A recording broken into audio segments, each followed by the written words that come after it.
Season 1 of Diablo 4 launches today. That's what we all expected. What I did not expect was the broad community reaction to the patch notes. I mean, they're pretty anticipatable whenever you actually look at the patch notes, so much so that Blizzard have got a somewhat emergency stream planned tomorrow because they've quite clearly seen, yeah, the patch notes came out there and nobody particularly liked that. There are other stories today. We have Nvidia making a new move. We all love it when Nvidia do things because they're always great, and quite a lot. I mean, the latest game from the founder of Bungie is actually a Fortnite mode, and for some reason, Neopets are a thing we can talk about now. Do you remember Neopets? So, let's get into it. Blizzard have said that this would be a nerf patch. They actually said this before the patch came out. They said that basically it was about recontextualizing the structure of the game so that it would all be ready for the future.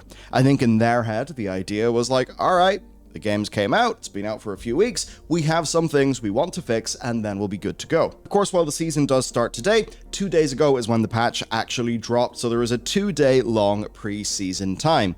That meant some time for people to play all of the balance changes without any of the content from the new season, and without, say, the potential boosts that the seasonal realm will eventually bring once you move your way up through that battle pass. Players were not ready for those things that they would fix before they were ready to go with the new season. Essentially, all of the changes were about slowing the game down, and this is actually in many fronts. I think one of the ones that really hit people the most was the changes to experience scaling. Essentially, there'd just be a number of ways that the game's XP would work, such that you would, I believe, want to fight enemies who were 3 levels higher than you. It was something along those lines, and those bonus experience values were clamped down quite significantly. Now, I immediately saw that and thought, well, that actually seems a lot less fun. And then I remembered, hang on a second though. The seasonal, like the little seasonal buffs that you can get by leveling up your battle pass, some of those, and it is the free battle pass as well, but some of those do actually just increase your XP. So it kind of felt like some of the XP stuff was being taken away from the base game and then being given back to you in the seasonal thing. That's at least how it felt. The other thing, which was an undocumented change that they very quickly made sure wouldn't be a thing, is the world tier level requirements. You had to be level 50 for world tier 3 and 70 for world tier 4. This seemed kind of insane to people because realistically, if you have a pretty good build, you can finish the capstone dungeon to get into those world tiers sooner than those hard level brackets. And Adam Fletcher did say on Twitter that they will be removing that level requirement. But I do think that level requirement was put there in the first place is a little bit weird to me because it feels quite the antithesis of Diablo. Like, the idea is you build your character really good and you can do real cool shit. So I thought the idea that maybe at level 45 or maybe at level like 64 or something that you could finish that capstone dungeon early and move on to the next world tier, I thought that was kind of a cool thing, where, yeah, it was roughly level 50 and 70, but the idea was that if you built your character well, and you got some nice drops, you could do it a bit quicker, which I thought was all part of the action RPG fantasy. So, a bizarre change that they went for, and then very quickly rolled back. Then we've got the rather bizarre thing for sorcerers. Sorcerers have just been kind of stomped on, and not in a way that people enjoy, which isn't particularly great. They've been nerfed pretty hard. I don't think the reasons are particularly clear to many people. I mean, even from like PC Gamer's headline, the latest patch kicks its weakest class while it's down. I mean, when I think about the Shadow Imbuement Rogue that I was playing, if I got nerfed, I would kind of understand that. Didn't really seem that Sorks were particularly due that sort of thing. There's also then just some broad community discussion that has been ongoing. As an example, chase items feeling rather unattainable. That's one thing. Others around uniques not being powerful enough. I think like Uber uniques not being powerful enough as well. This is the kind of more end game stuff that, to be honest, I didn't really reach on the Eternal Realm. I clocked out at like, it was either the high 50s or early 60s, purely because it was like, yeah, well, doing these nightmare dungeons is fun, but I'm not really, I didn't feel like I was getting much from the experience beyond that. The level grinding felt really, really slow, and at least for me in a game like Diablo 3, I would have really enjoyed trying out loads of different builds with my character, which D3 did allow you to do. Like, yeah, if you needed, say, a special set to make a build work, like you'd have to have the set, but the way you could chop and change your character pretty quickly, that was quite enjoyable to me. Whereas now, now in Diablo 4, it is harder to just move your character to a totally new thing. I mean, with all the Paragon boards and the amount of power that comes from the Paragon boards, which does just make the level grind really feel like just a big level slog. For me anyway, some of those endgame things just haven't particularly equated to longevity. And as you know, looking at the new season, I mean, the malignant hearts and all of that, that seems, grand. It's like, yeah, new kind of gem, maybe a bit more powerful than a legendary aspect. I was certainly looking for a bit more to shake up the gameplay personally, unless it turns out that quest line is somehow a little bit more enticing. I mean, I don't know. I'll probably tune into this a little bit because I do have the season pass because I bought the game, the version that came with the early access for the sake of coverage. So I do overall think that D4 was a strong launch that immediately ran into some problems, but to Blizzard's credit, they rapidly acted on those problems. Just quality of life things like the dungeon teleports. And yes, they did do quite a lot of nerfing, but then the changes they made to the Nightmare Dungeon experience were really quite great, right? So this is a team that has shown itself capable to actually respond to community feedback real quick. You can see, like, with all of the player response to this kind of nerf and rebalancing patch, they did decide, okay, we need to do a live stream, we need to talk to them. So as much as there definitely are confusing, at least currently, decisions being made here, they are a team that has shown they're able to pivot and that they want to be communicative. These are the things that really are required for a long-term dialogue that leads to a live service game actually being good. So that I still do think is a fairly good thing. Ultimately then, I'm content to leave the situation until Friday when we can actually see what they've got to say about this. So probably expect a video from us on like, I don't know, Saturday or something. I'll see, I'll do something. Anyhow, that's the situation there. But Nvidia then, their new strategy for gaming at least is very much finding software and technology-based solutions to surpass the limits of their sort of hardware capabilities, so that they can effectively, as we can see with chips like the 4060 and 4060 Ti, get away with not really giving us much of a horsepower upgrade, but instead selling people that proprietary software gain, which of course for Nvidia means that they get to have, I suppose, in a land where fab capacity is, is not an infinite thing, Nvidia probably get to spend their capacity on higher margin cards for the use in the likes of, say, AI, right? They probably get to do that. And because they're on this nice little bed of a strong software moat with the likes of DLSS 3, they then get to further entrench their position in the market. Because in a world where people find out that Starfield has anything to do with AMD and that there won't be DLS and that's a bad thing, obviously Nvidia is going to be pretty damn strong, which is unfortunate for the state of things in general. But anyway,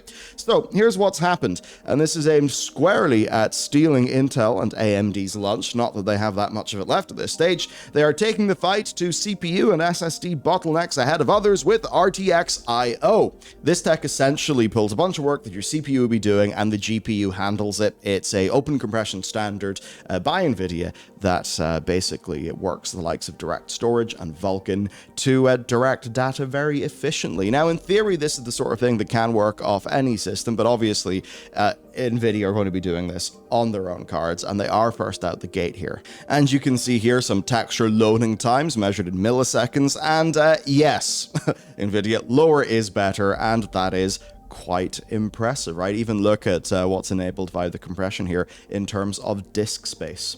Now, if this sounds quite similar to the sort of thing that's been going on in, say, the PlayStation 5, yeah, you wouldn't be wrong, because actually this tech is available in the upcoming Ratchet & Clank Rift Apart PC port, and, of course, Portal Prelude RTX. So basically that's that. This is another developer tool that, honestly, is really sick tech. Loading times suck. Anything that gets loading times to be faster is a really good thing. Although, this is Nvidia having a commanding lead in like almost every domain, right? They have such a strong lead. What are they going to do? They're going to use that to further entrench themselves in a way where evidently the others are finding it hard to catch up. Like the AMD FSR, it's good. It's not as good as DLSS, and people know that. And even with that, DLSS, like, it has the good brand association. Not that people love Nvidia, but people think of DLSS 2 and they think, frame rates, visual quality, the only reason I can play a game without needing an upgrade. Good, I like that. So even when FSR actually does catch up in terms of its quality and performance, there's still going to be that mindshare dimension to talk about. So at the end of the day, like when you have as low a market share as AMD does, you know, you can double your market share and still have quite a ways to go. And next, a goddamn fascinating business model, right? So this is from the founder of Bungie. Take a look at those running animations. Yes, this is Fortnite. So what's actually going on here and how does it make sense? Well, Look North World is a new game studio and publisher that is founded by staff from Bungie, Electronic Arts, and more. Alex here is the most recognizable name because he is one of the founders of Bungie, and recently from the now shuttered Industrial Toys, who are Electronic Arts' mobile studio that were making a Battlefield game that, of course, as we know, did get cancelled. But the very strange thing is, they've announced the studio's formation, they've sent out a recruitment call, and they've got to work building a demo for publisher pitches, and they're just releasing their first game now. This is called Outlaw Corral, and it's an island mode for Fortnite, right? It was made in 2 months with only 6 people. The pitch here is that the mode could help Fortnite players train for endgame Battle Royale 1v1 showdowns with a Wild West setting that they felt was like quite in line with that thematically and would allow them to make creative assets. Now, of course, the way that this works is that Fortnite pays creators based on how many players their islands get. But the real value here, I think, for the likes of Look North World is that this very much it removes limits on things, and they just get to immediately work on something that people can play in a big, stable, and popular game. Because this is just, like, very legitified, and it's just legitified modding, right? It's like modding, but it's working on, you know, like the server browser, the game mode browser, and all that stuff that is, you know, that is done by Unreal, of course, backed up with the really incredible tools that are available with like the whole Fortnite, you know, creator stuff. We talked about this a few months ago. So here's the thing. Is this ultimately what they're going to be doing? Right? Is this the bedrock of them? It's obviously not. Is this a cool thing to do, right? To actually play around, you know, like make some cool battle spaces, make some cool, you know, composition, stuff like that. Yeah, it is. It's novel, right? And in a very crowded market, I will certainly commend anyone who is willing to do something a little bit crazy and different. I mean, hey, if somebody found out that you were the guy that made that Call of Duty thing in Roblox, remember that? That was super impressive. Like, I mean, I'm sure that would be useful in some way, and if it did catch on, maybe you would make some money. I don't really know how lucrative this sort of thing is, and I imagine considering they're veterans, they're certainly not planning to sustain themselves off this sort of thing, but an interesting thing. I would love to see a bit of a postmortem, maybe some breakdowns and numbers, so hopefully we got that. Next then, Neopets. This is absolutely hilarious. Neopets went absolutely mad. And yes, Neopets was basically struggling on. It has got the most incredible history. It's full of, you know, it's full of tech bro bullshit. It's got the Scientology guy trying to like get Scientology into Neopets. So many crazy things went on with Neopets. It's one of those things that like really could have been so much larger of a brand than it was. At least if you were, like me, around about in the early 2000s, you will have known that Neopets existed. But here's the deal, right? There was all this stuff going on where, you know, NFTs, they were trying to get those in. All this madness was happening, corporate overlord bullshit. There's actually a fan-made recreation of Neopets that's significantly better as well. What is interesting is that it's actually in a sort of a waitlisted thing. So I don't know if this is just going to kill it. So it's a crazy situation where essentially, right, the Neopets team, who are like the new dev group, they were working under their owner's Jumpstart Games, right? And they described that as being beset by aging site features, a waning player base, and a lack of resources. Yeah, Flash went away and they never quite dealt with that problem.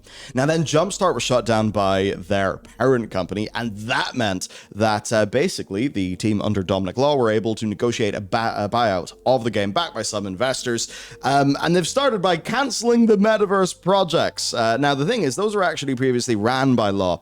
And the problem is, he made a complete tit out of himself with how he engaged with the community on this. So this potentially is a really positive thing, but I think for quite a few people, they're definitely, you know, they're definitely still feeling burnt that, yes, Neopets is now free, but also it's still free under the guy who did try to push the NFTs on people and was really a bit of a cock about the whole thing. Who knows? Okay, next then, a game that absolutely should be on your radar because, I mean, hey, look at the OpenCritic ratings, 82 average, 92 recommend. It is Sad Owl Studios' Viewfinder. It has been a rousing success. I'm fairly sure we mentioned this in our Games Roundup video that we did at the start of the month. And to get some color in that, Joe Donnelly, writing for Games Radar, essentially said that it's wearing its Portal inspirations on its sleeve, but it's very much its own thing, simply brilliant, intelligent, well-paced, beautiful, witty, funny, thoughtful. Look at Steam. What do we have? We have 94% of 428 user reviews being positive. Here's just one of the Steam reviews. I love this. This game is the biggest coding flex I've ever seen. Love it. So, if you maybe are feeling like playing something that's not a live service game, you maybe don't want to jump into Diablo 4 Season 1, I think Viewfinder is absolutely a game you should consider checking out as well. And with that recommendation, that's it for today's video, so be sure to sub. There will be a video tomorrow as well. Pretty damn spicy one because, hey, a whole bunch of things with Blizzard. Ugh, very bad, very bad, very dramatic. Can't wait to get stuck in. So I'll see you tomorrow. Have a great day.